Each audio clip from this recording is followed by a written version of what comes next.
Hi, I'm Tina Lamm, and I had the privilege of being Sarah Lamm Dratch's sister-in-law for almost 30 years. I chose to teach Perek Tet, Perek 99 of Sefer Tehillim for this project because it's part of the davening of Kabbalat Shabbat on Friday night, and that's my favorite davening of the week. But also, it makes me think of Camp Rasha, where the Friday night davening is so beautiful, and where I've joined Sarah and other members of the Lamb family for almost 10 summers. I've also chosen to teach the shiur outside because it's reminiscent of those beautiful summers at Camp Rasha. Like many of the Prakim and Sefer Tehillim, this Mizmor is meant to be sung or performed. In the case of our Mizmor, the entire nation participated in its recitation. Let me paint a picture for you of what that experience was like. So imagine the scene. The entire nation is gathered in the Chatzer, in the courtyard of the Beit HaMikdash, the Holy Temple in Jerusalem, facing the Aron Kodesh, the Holy Ark, with its kruvim above. There's a hush. And then the Misharer, the Chazan, begins to sing in a beautiful voice. In the first stanza, he sings about God as king over all the nations of the world. Hashem malach yirgezu amim. The Lord reigns, let the nations tremble. And then our attention is drawn to God, who sits above the Aron Kodesh, so to speak, with its keruvim. Yoshev keruvim tanud haaretz. He sits enthroned between the keruvim, let the earth shake. And then the Misharer finishes with the stanza, Yodu shimcha gadol v'norah. Let them praise your great and awesome name. And then the whole nation as one responds, Kadosh hu, holy is he.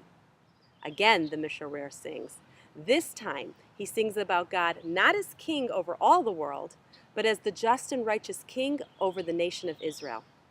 Va'oz melech, the king is mighty. Mishpat utzedakah b'Yaakov ata asita. In Jacob, meaning in Bnei Israel, you have done what is just and right. The Misharer then directs the people to bow down, lahadom raglav, toward God's footstool, so to speak. And then the entire nation answers once again with the refrain, Kadosh hu. One final time the Misharer chants a stanza, this time about God not as king over all the world, or as king over Bnei Israel, but as the Lord over individuals, the leaders of Bnei Israel, specifically Moshe, Aharon, and Shmuel Hanavi. And we're told, Korim el Hashem v'hu ya'anem. They called upon the Lord, and he answered them. The Misharer then instructs the people to move out of the courtyard and begin descending the Temple Mount. They're told one final time to bow down, this time Lahar Kodsho, at his holy mountain. The people bow down and shout one final time, Ki Kadosh Hashem Elokeinu, for the Lord our God is holy. What a majestic experience. With its dramatic choreography, it's clear that this Mizmor is meant to be a powerful declaration of Kedushat Hashem, the holiness of God. But I believe that this Mizmor has an added message, a very powerful message, to tell us about Kedushat Hashem. And that is that we have the power, in fact, the obligation to make God's holiness, his Kedushah, manifest in this world. And amazingly, the Mizmor even gives us the prescription for how to accomplish this. The key, I believe, lies in the structure of the poem and the literary devices that the Baal HaMizmor uses. So let's briefly analyze it. Number one, as we noted, the first stanza speaks about God as king over all the nations of the world. The second speaks about God as king over Israel. And the third refers to God as Lord over individual leaders. So there's a progression from the universal to the particular, from God as master over all mankind to God as king of each individual Jew. Number two, there's a literal top-down progression. In the first stanza, God sits enthroned above the Aron Kodesh between the Kruvim. In the second stanza, Bnei Israel are directed to bow down lahadom raglav, to God's footstool, so to speak, so our attention is directed lower down. And then finally, in that third stanza, Bnei Israel are told to descend the Temple Mount, the Har HaBayit, and bow down there. So we have a top-down progression and a progression from the universal to the particular. Number three, each stanza has an identical grammatical shift. Each stanza begins with the third person, he, and then moves to the second person, you.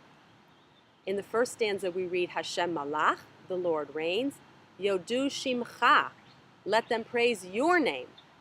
And then in the second stanza, Va'oz Melech, the king is mighty, Mishpat Utzedakah b'Yaakov ata asita, you have done what is just and right. And then in the third stanza, Ba'amud anan yadaber alehem, he spoke to them from a pillar of cloud. Hashem Elokeinu ata anitam, Lord our God, you answered them. So here we have a shift from God who is transcendent, who is distant, almost unreachable, referred to only as he, to a God who is immanent, who's close and reachable, and whom we can address face to face as you. There seems to be a deliberate pattern in this mizmor. There's a progression from the universal to the particular. There's a physical top-down progression, and then there's a grammatical shift from he to you.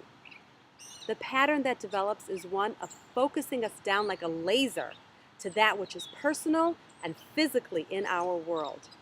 These are clues from the Baal HaMizmor to show us how to infuse the world with God's holiness.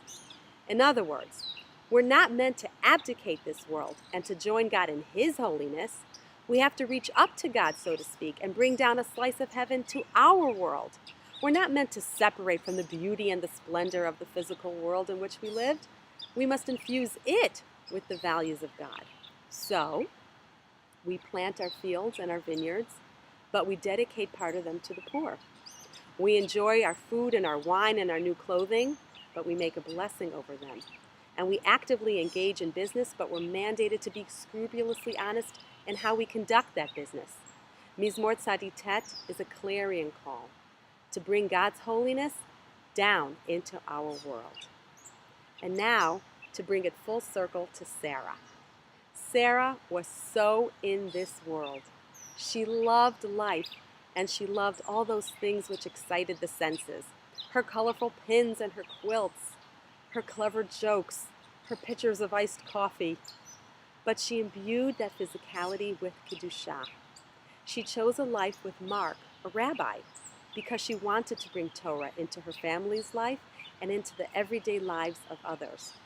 She enticed a community into her home to learn Torah with yummy baked goods and with Bobby's amazing cholent. And she chose to dedicate her summers to Camp Marasha on the waterfront because she knew that swimming wasn't just about doing laps. It was a vehicle to instill those godly values of sportsmanship, consistency, and respect in the children with whom she interacted. Sarah truly internalized the message of Mizmor Tzaditet, and she taught her children to do the same.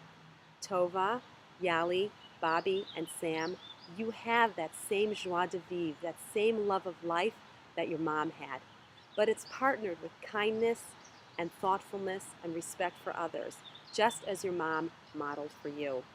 I know she's proud of you.